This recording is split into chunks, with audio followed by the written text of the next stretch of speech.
graduated. So now I will let Ike Oluwapo talk about her student experience. My name is Ike Oluwapo Ogorinde, but most people call me Jolly. And I'm going to be talking about my student life so you can see through my lens. So, my program is International Program in Politics and Economics, and I'm from Ekiti State, and I was born in Ibadan. So, and my role is a student advance. I arrived in Sweden 2023 by October, so I moved to Sweden. So, about my country, Nigeria, which almost everybody knows that is the giant of Africa, and Nigeria is located in West Africa and bordered by Niger, Chad, Cameroon, and Benin. And Nigeria is culturally diverse. Like, it's home to almost 250 ethnic groups, including Yoruba, Igbo, and Hausa. Nigeria is famous for Nollywood, and because that's like the world's second largest film industry, and Afrobeat stars like Fela Kuti, Wizkid, and Davido and Burna Boy. And also we have delicious cuisines, dishes like jollof rice. I think that's the most popular dishes we have in Nigeria: jollof rice, amala, and pounded yam, which in Sweden, most of my Swedish friends, most of my international friends call fufu. That's what they call pounded yam and amala. And Nigeria has so many iconic sites. If you want to visit Nigeria, I would love you to visit the Zuma Rock. There's so many beautiful places, and of course the Yankari Game Reserve. So like I said, I grew up in Ibadan, and Ibadan is rich in its history. I would say it's the largest city in Nigeria because Ibadan is so big and it's super beautiful. So if you're going to Nigeria, visit Lagos. That's what you people say, Lagos, but the correct pronunciation is Lagos. So yeah, why did I choose Sweden? That's something very dear to my heart, but I'm going to tell you why I chose Sweden. The first reason why I chose Sweden was my dad. He actually said, "You guys are going to Sweden," and I was like, "What? Sweden?" Because initially I chose the UK, and I even got admission in the University of Kent in UK, but he just told us, he said, "No, I don't want you to go to the UK." I said, "Why?" He said, "Very high quality education." Back in Nigeria, I was studying sociology, which is supposed to be a 4-year course, and eventually I didn't finish because I had the strike going on for like 8 months, and he was so tired and said, "You guys are moving to Sweden." So Sweden has a very high quality education. If a program is 4 years, you do that program in 4 years, not like you have a program for 4 years and do it for 6 years like in Nigeria. So Sweden has a very high quality education, and I am not blaspheming Nigeria's education. I am just being direct. So Sweden also has global connectivity and networking, which I have, and I've met a lot of people living in Sweden. I've made so many great connections. So Sweden is also safe. I could give an instance where my sister dropped her phone in the tram by mistake, and we were all panicking. We're like, "Oh, where's our phone?" We called the phone, then someone picked up and said, "He's giving the phone to the driver." That is how much safe it is. And we eventually got our phone. And you can even leave things outside and you will still find them there, unlike Nigeria. So I'm not going to compare any longer, but Sweden has high sustainability and innovation, because everybody knows that Sweden is like the global leader in sustainability and innovations. They keep on changing. They are following the trend. That's how I'll put it. They are following the trend. And also Sweden is committed to green energy, and they are committed to reducing carbon footprints. I could give an instance where their recycling system is very good. You know, when you buy this Coca-Cola bottle, the Coca-Cola pants, every of the Coca-Cola cans or Fanta or whatever soft drinks you buy has they have like a pant system, yeah, but not I think it's like they have a very, very good recycling system. And of course Sweden has a very good quality of life. If you come to Sweden, you would understand the balance between your work and school. They offer a work-life balance where you get to know how to work and how to study. You can manage both together. Cultural diversity. There's a lot of people from different backgrounds, different cultures. You meet a lot of people. I'm telling you this because I have met a lot of people from different countries. And also, like I said, it was my parents' desire to come to Sweden, my dad especially. So yeah, shout out to him, because he is like, I do not regret coming to Sweden, because everything I saw online is what I got. Like, you know, when you say what you ordered versus what you got, I actually ordered something and I got what I ordered. Swedish educational philosophy, the way they train, the way they teach is totally different, but you would like it and enjoy it, because they have a way of allowing you to, they teach you in a way that you would use their program in the future. Like we do presentations, we do seminars, we do different things just for you to blend in the work lifestyle in the future. So they prepare you for the future. They prepare you for what is to come. Not like they're just teaching you to pass. They are teaching you to know. They are teaching you to understand. It's just like you want to learn something and you take it along with you to your future. You take it along with you to your work in the future. I pick University West. I could have taken, gone to Göteborg University, because I was actually on the wait list for Göteborg University, and I could have chosen just Göteborg University.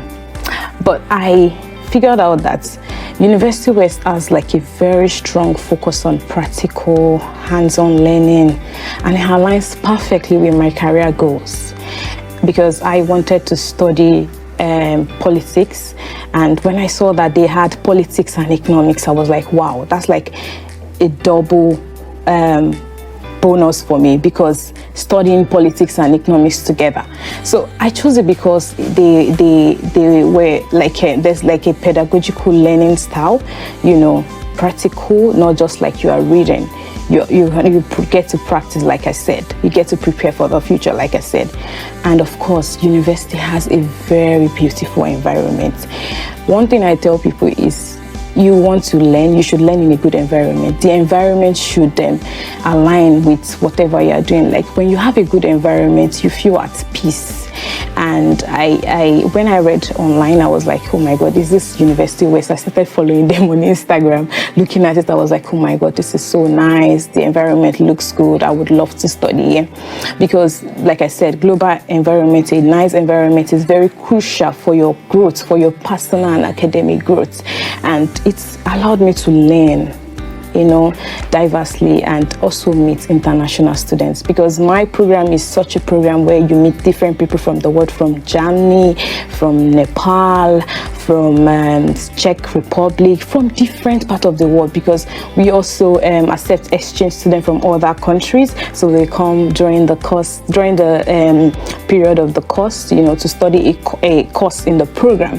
So I've met a lot of people which they've now become like very close to me and very dear to my heart. I've met people from Eritrea, you know, a lot of people.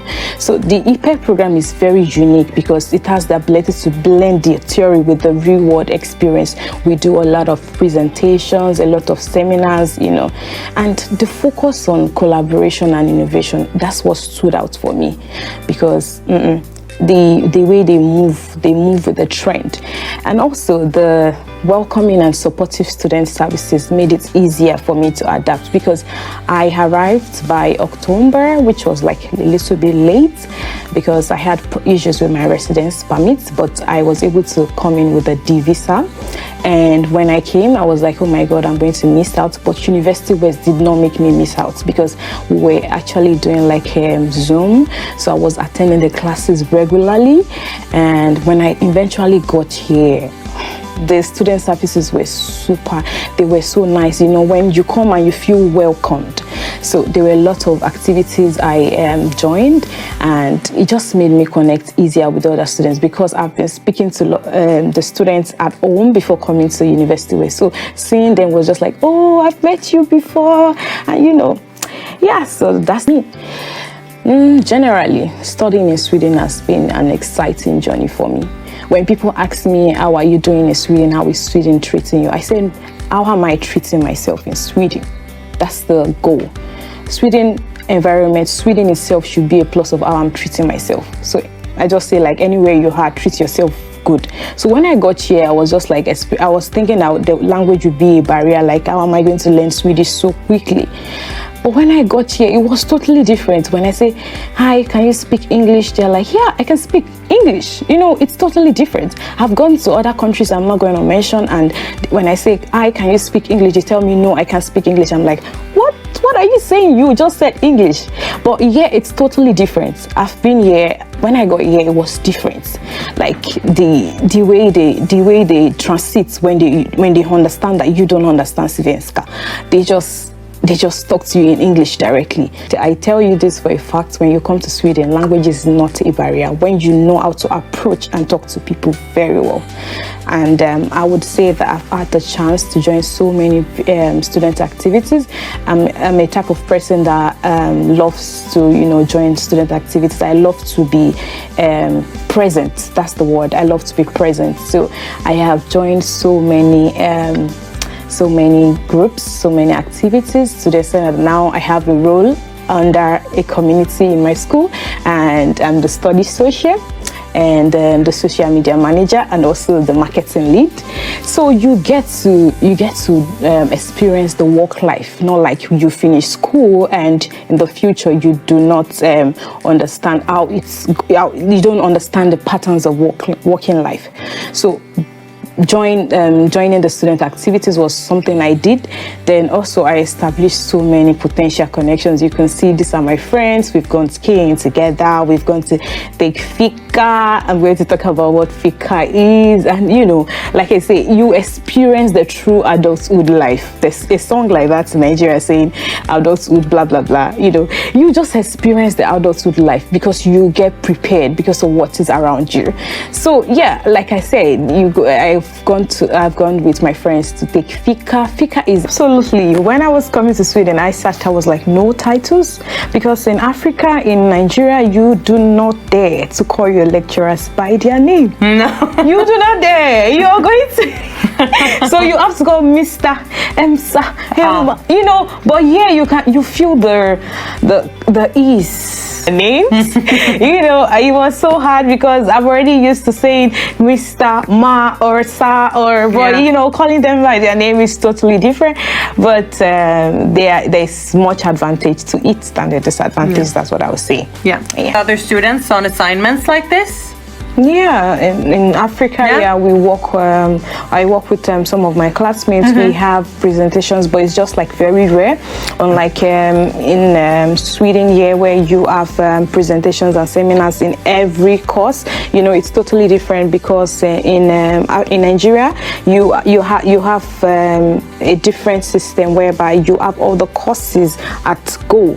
But here, the courses are one after the other rather, and it's like you being in groups or you being in presentations or everything, and it's just so good because there are so many rooms, like so many group rooms where you could book a group room to read and study together with people. And I think it's very good for inclusivity, like you can talk to your friends from different people, you get to meet people. So it's totally different. How has it been for you, Jolly, moving to Trollhättan?